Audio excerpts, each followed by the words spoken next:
হঠাৎ শুনি আমার দিদা মারা গেছে আর সবাইকে যেতে হবে শ্মশানে। আমিও দেরি না করে ঝটাপট তারপর আমি ভাবলাম হালকা করে তোমাকে রোস্ট করা যায়, একটু হালকা করে খিস্তি রাস্তা মেরে একটু রোস্ট করবে, কেন তোমাকে তো ভালো মতো রোস্ট করা যায় না, কেন তোমার দিদা মারা যায়, তারপর তুমি মেকআপ ফেকআপ করে ব্লগ ভিডিও বানাচ্ছো, তোমার তো ব্যাপারই আলাদা।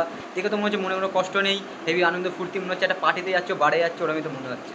রেডি হয়ে চলে গেলাম শ্মশানে। আর চলো আমার দিদা মারা যাওয়ার আর শ্মশানের ব্লগটা তোমাদের সাথে শেয়ার করি। আর আগে আমি একটু রেডি হয়ে নি, আর শ্মশানে গিয়ে কি কি হয় তো চলো পুরো ভিডিওটা দেখতে থাকো, সবটাই শেয়ার করব তোমাদের সাথে।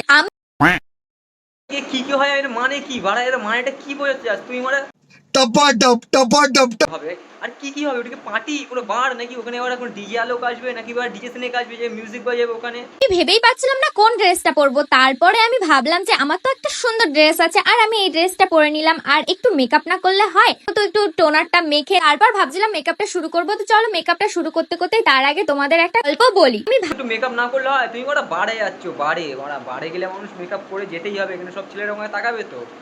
ভাবতেই পারিনি আমার দিদা আমাকে ছেড়ে চলে যাবে। আমার এটা ভেবে খুবই খারাপ লাগছে যে আমার দিদা আমাকে ছেড়ে চলে গেছে এই দুনিয়া ছেড়ে পুরোটা, আর কখনো দিদা চাইলেও ফিরে আসতে পারবে না। যাই হোক, সবারই একদিন না একদিন উপরে যেতে হবে, এটা নিয়ে মন খারাপ করে আর কিছুই হবে না, এইটাই নিজের মনকে বুঝ দিচ্ছিলাম। তাও মনটা কেমন করছে, দিদার জন্য খুবই কষ্ট হচ্ছিল আমার। তুমিও চুটিয়া, তোমার মনও চুটিয়া, তুমি তোমার মনকে বুঝেছো চুতিয়ার মতন ভাবে, ওই জন্য তুমি এখন মেকআপ ফেকআপ করে ভিডিও বানাচ্ছো দিদার জন্য, যে দিদা দুনিয়া ছেড়ে চলে গেল। আমার ছোটবেলা থেকে যার সাথে এত কথা এত কিছু, যাকে আমি সবকিছু শেয়ার করতাম, হাসি মজা দুঃখ, আমাকে কত রকম গল্পও বলতো। তোমাদের দিদা কি তোমাদের গল্প শোনাতো? আমাকে কিন্তু ছোটবেলা থেকে এখনো আমার দিদা আমাকে খুব গল্প বলতো, আর সেগুলোই আমি খুব মিস করছি। আর হবে যেটা হওয়ার সেটাই হলো। আর এইদিকে আমি মেকআপ করতে করতে দেখো মেকআপটা কি হয়ে গেছে, কারণ আমার এত টেনশন, এত কষ্ট হতো, টেনশন এত।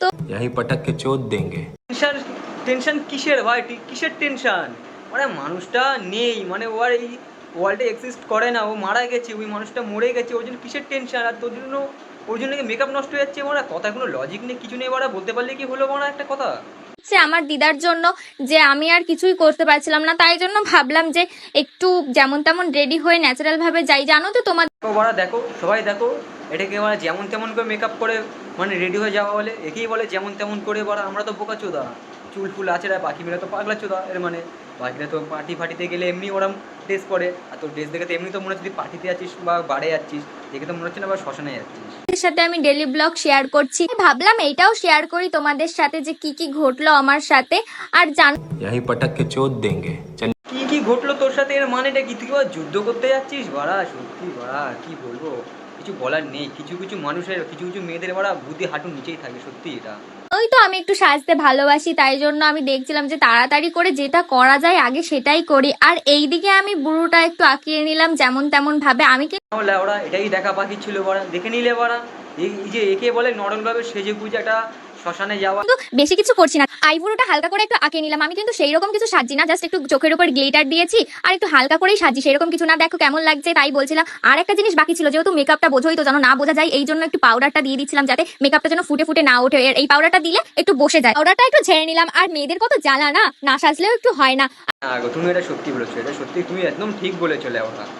আর ওইদিকে আমি ভাবছিলাম দিদাকে না নিয়ে চলে যায়, কারণ আমার সাজতে সাজতেই তো অনেকক্ষণ লেগে যাচ্ছে। তাও আমি একটু ভাবলাম যেমন তেমন করে যাই, ন্যাচারাল একদম সেজেছি, মানে কিচ্ছু দিইনি, না সাজলে না হয়। তো আমি কোথায় আর সেজেছি, জাস্ট একটু হালকা করে লিপস্টিকটা পরে নিয়েছি। লাস্টে আমি সেন্টটা মারতেই ভুলে গেছি, আর সেন্টটা দিয়ে আমি ফিনিশিং করে দিলাম। দেখো মারতে মারতে আমি এতটা মেরে দিয়েছি, কি সুন্দর সেন্টটা। আমি সত্যি তুই ফিনিশিং করে দিয়েছিস, মানতে হবে। সত্যি তোমার তুই ফিনিশিং বাড়া কেউ করতে পারে না, মানে তুই যা ফিনিশিং করলি ভিডিওতে বাড়া লাস্টে, সত্যি তোমার তুই ফিনিশিং বাড়া লাস্টে সেন্টটাও বাকি ছিল, ওটাও দিয়ে দিয়েছিস বাড়া, সত্যি বাড়া মনে হচ্ছে বাড়ে যাচ্ছিস। এই ভাবছি। আর এইদিকে চুলটা দেখো আমি একটু আঁচড়িয়ে নিচ্ছি, আর এইদিকে আমার লুকটা দেখো কেমন, একটু পরি পরি লাগছে না আমাকে না দেখতে? তো চলো এবার চলো দেখা যায়। ফাইনালি আমি শ্মশানে চলে এলাম, আর সবার মাঝখানে ভিডিও করতে কেমন একটা লাগে বোঝোই তো তোমরা, সেই জন্য আর কারোর সামনে ভিডিওটা করলাম না, একটু ভিতরে এসে দেখ। যখন সবার সামনে তোর ভিডিওটা করতে যখন কেমন কেমন লাগছিল, তাহলে ভিডিওটা আপলোড করার মতো একটু মাথায় কোনো সেন্স ছিল না? মানে ধরলি আর আপলোড মেরে দিলি। ছিলাম। আর আজকে বেশি কিছু বলবো না, যেহেতু মনটা খুব খারাপ আছে, আর কিছু বলতে পারছি না। তো চলো টাটা বাই বাই।